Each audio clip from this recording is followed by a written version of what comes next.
May I coming sir?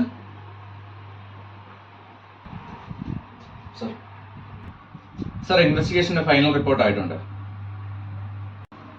ഇതാണ് sir അത്.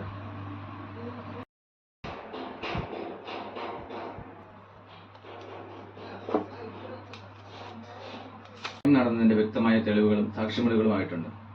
തൊണ്ടി മുതൽ സീൽ ചെയ്തിട്ടുണ്ട്, പക്ഷെ പ്രതിയുടെ അറസ്റ്റ് രേഖപ്പെടുത്തിയിട്ടില്ല. എൻ്റെ ഫൈനൽ അപ്രൂവൽ കിട്ടിയിരുന്നെങ്കിൽ FIR കോടതിയിലേക്ക് ഫോർവേഡ് ചെയ്യാമായിരുന്നു. മിനിസ്റ്റർ ഇടപെടൽ ഇതിലുള്ളത് കൊണ്ട് കേസ് വളരെ കോൺഫിഡൻഷ്യലായാണ് പോകുന്നത്. ഇല്ല, സത്യജിത് സാർ 2 ദിവസം ലീവാണ്, എന്തോ എമർജൻസി. അതുകൊണ്ട് ചാർജ് എനിക്കാണ് തന്നിരിക്കുന്നത്. Okay sir.